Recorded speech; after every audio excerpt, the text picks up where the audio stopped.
Assalamualaikum warahmatullahi wabarakatuh. Waalaikumsalam warahmatullahi wabarakatuh. Baiklah Ananda semua, sebelum kita memulai pelajaran, kita berdoa terlebih dahulu. Silakan ketua kelas pimpin doanya. Siap, doa mulai. Bismillahirrahmanirrahim. Rabbi ilman warzuqni fahman amin. Berdoa selesai, beri salam kepada ibu guru. Assalamualaikum warahmatullahi wabarakatuh. Waalaikumsalam warahmatullahi wabarakatuh. Alhamdulillah pada pagi hari ini kita belajar kembali pelajaran biologi. Sebelumnya Ibu cek dulu kehadirannya. Ketua kelas ada yang hadir? Hadir semua ya? Hadir semua, Bu. Alhamdulillah hadir semua. Allah sudah memberi kita kesehatan sehingga kita bisa masuk kelas belajar seperti biasanya. Sebelum masuk ke pembelajaran, Ibu ingin bertanya terlebih dahulu kepada Ananda semua. Kemarin kita sudah belajar tentang materi tumbuhan atau plantae. Kemarin kita belajar tentang gimnospermae. Siapa yang masih ingat tentang gimnospermae? Saya, Bu. Ya, Fitri. Yaitu bijinya tidak dilindungi daging buah. Oke, benar sekali Fitri. Tumbuhan gimnospermae itu adalah tumbuhan yang dimana bijinya tidak dilindungi oleh daging buah. Jadi kemarin kita sudah belajar bahwa tumbuhan dikelompokkan menjadi dua, yang tumbuhan berbiji, ada yang dilindungi oleh daging buah, ada yang tidak dilindungi oleh daging buah. Yang tidak dilindungi oleh daging buah seperti yang dijawab oleh Fitri tadi itu kelompok gimnospermae. Nah, sekarang kita lanjut materi berikutnya, itu tentang kelompok tumbuhan yang bijinya dilindungi oleh daging buah. Kira-kira siapa yang tahu contoh tumbuhan yang bijinya dilindungi oleh daging buah? Sering kita makan. Sering makan buah kan? Nah, sini banyak buah. Siapa yang tahu? Angkat tangannya. Ayo, siapa yang tahu? Yang sering dimakan di sini banyak. Coba angkat tangannya. Oke ya? Jambu biji, Bu. Ya, benar sekali. Jambu biji. Jambu apa lagi? Jambu air. Jambu air. Nah, itu masuk kelompok tumbuhan yang dilindungi oleh daging buah. Daging buahnya kita makan. Apalagi yang lain?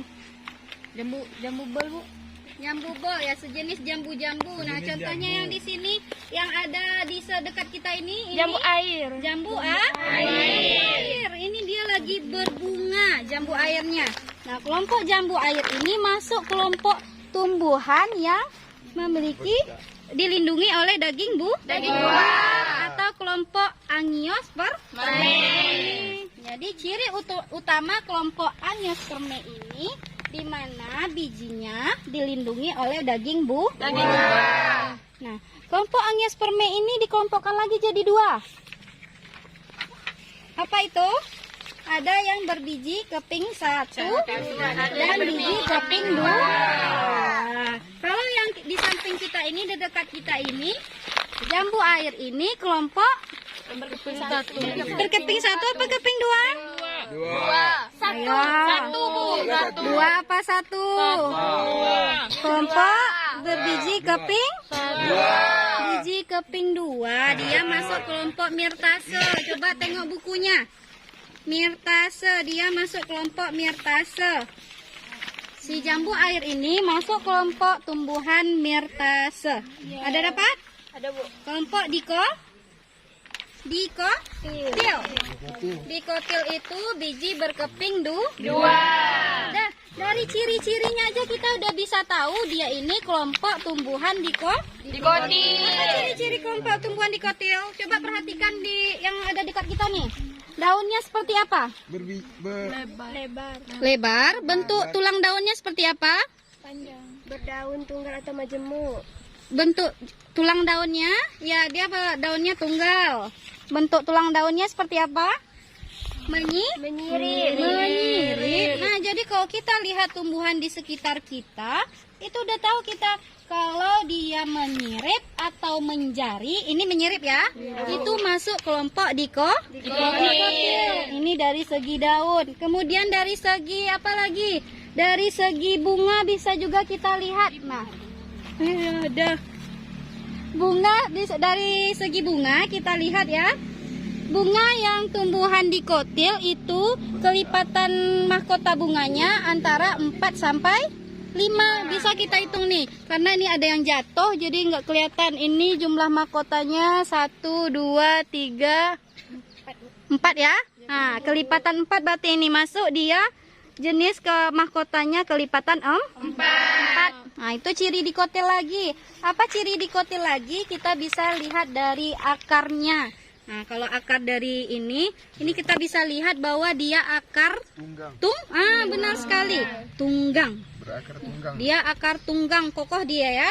Nah, itu ciri-ciri dari dikotil. Jadi udah tahu ya bahwa jambu air ini masuk kelompok dikotil. Biji berkeping 2. Nah, dari namanya aja cirinya juga berarti bijinya itu keping 2. Nah, bisa kita lihat nanti kalau dia pas berkecambah si jambu airnya, nanti dia berkecambah jadi 2 keping bijinya. Kalau kita lihat pas makan aja pasti nggak kelihatan bulat satu aja kan? Nah, dari situ kita nggak bisa lihat. Pas dia kita belah atau nunggu dia berkecambah, dia akan menjadi 2. Sama kayak mangga, di luarnya kayak 1 kan? Nah, tapi dia sebenarnya keping 2 karena pas berkecambah kepingnya jadi 2 nanti. Beda sama pinang, pisang juga. Pinang itu dia biji berkeping 1. Pas berkecambah apa dia membelah? Tidak. Tumbuh aja 1 atau kelapa. Itu masuk kelompok monokotil. Nah, kita lanjut kembali ke sini. Ciri-cirinya tadi udah. Lanjut kita ke reproduksinya atau perkembangbiakan dari kelompok Angiospermae atau yang di sini dikotil ini. Tumbuhan jambu air. Di mana perkembangbiakannya? Siapa yang tahu tumbuhan itu perkembangbiakannya gimana aja caranya? Secara apa? Ada 2. Ada vegetatif, ada generatif. Secara vegetatif itu secara tidak kawin. Dia bisa sendiri tumbuh. Caranya di gimana? Seperti pisang. Seperti apa dia? Kalau pisang gimana dia bisa berkembang biak? Dengan adanya tunas. Nah, tunas itu dia tidak butuh individu lain karena dia perkembangbiakannya secara generatif dengan tunas. Apalagi contohnya yang lain, dengan bantuan manusia kita bisa juga, itu vegetatif juga. Contohnya cangkok, tahu cangkok? Tahu. Nah, kita cangkok tanamannya, udah tumbuh akarnya nanti kita potong tanam. Dah, itu yang vegetatif. Lanjut yang kedua, nah ini dia yang perkembangbiakan pada jambu biji generatif, jambu air. Generatif dengan adanya bunga. Jadi dia berkembang biak dengan adanya bunga. Dengan bunga ini proses perkembangbiakannya dengan adanya penyerbukan. Nah, di sini kita bisa lihat serangga. Ada serangga di sini, lebah ya? Lebah ini dia membantu penyerbukan dari bunga si jambu air ini. Dengan adanya si lebah nih di sekitar sini banyak kan nampak? Nah, banyak lebah membantu penyerbukannya. Jadi dibantunya ini yang kecil-kecil banyak ini namanya benang sari. Nah, ini nih benang sari ya. Satu di sini yang hijau. Nih, kalau kita ambil satu di sekitar Anda nampak tuh. Satu ini namanya putih. Yang banyak di sekitarnya benang sari. Satu boleh ini diambil, namanya Bu? Putih. Patahkan aja, Bu. Patahkan aja, contohkan dengan siswa. Dah.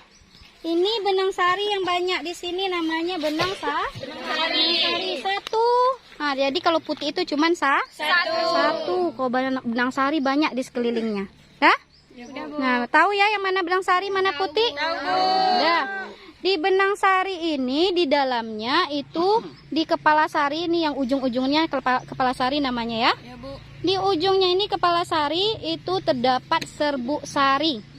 Nah, serbuk sari inilah yang nanti akan terjadi penyerbukan, dia menempel pada Putih. menempel pada putih, terjadilah yang namanya penyerbukan atau polenasi namanya. Jadi terjadilah penyerbukan, nanti si serbuk sarinya akan berkembang menjadi inti sel sperma. Nah, inti sel spermanya nanti akan bergabung dengan di dalam putih ini ada ovum.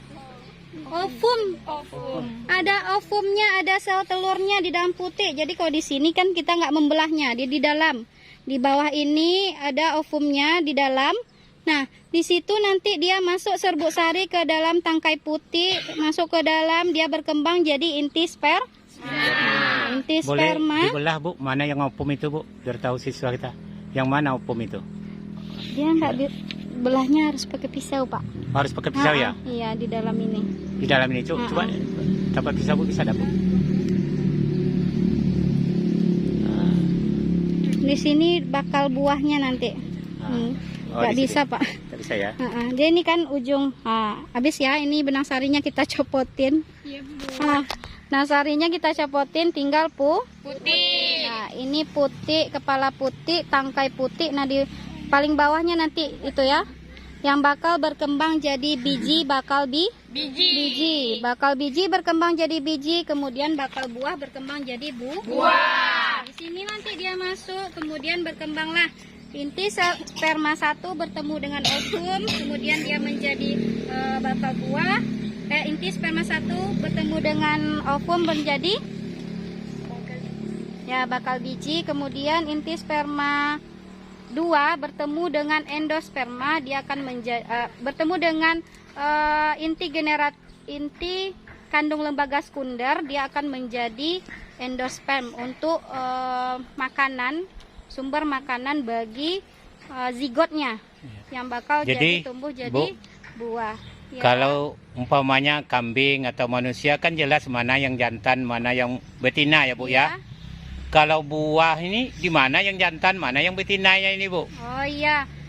Tadi Ibu udah jelaskan bahwa ini benang sari, ini Putih. Nah, ini sebenarnya alat kelamin jantan dan betina dari tumbuhan ini, jambu air. Ini dia yang jantan benang sari. Yang jantan yang mana Bu? Yang ini Pak, yang banyak ini. Yang banyak ini jantan. Ya, ini Jadi jantan. banyak jantannya Bu ya? Iya, alat kelaminnya Pak. Alat kelamin jantan ini banyak. Ini yang alat kelamin betina ini putih. Jadi ini nanti yang bertemu maka menghasilkan zigot dan tumbuh menjadi bakal biji dan menjadi bakal buah. Dah? Good day. Okay. Pada siang ini saya sebagai kepala sekolah Martojo SPD MPD mengadakan pembelajaran di luar sekolah bersama guru biologi dan siswa-siswa saya. Silakan Bu, perkenalkan diri. Perkenalkan, saya Kismawati, guru biologi kelas 10 dan 11 dan 12. Nah, pada pagi hari ini saya menjelaskan tentang tumbuhan Angiospermae beserta dengan reproduksi perkembangbiakannya, yang salah satunya yang dijelaskan perkembangbiakan pada tumbuhan jambu air. Sebentar, anak kami salah satu Bapak bertanya pada Fitri ya Nak ya. Bagaimana kesan Anda belajar di lapangan terbuka atau di taman sekolah kita ini? Bagaimana kesannya? Kami dari kelas 10 IPA 1 sangat senang belajar di alam terbuka atau di taman sekolah SMA 1 Manda. Iya. Oke, SMA Negeri 1 Manda. Yes! Ulang. SMA Negeri 1 Manda. Yes! SMA Negeri 1 Manda. Yes!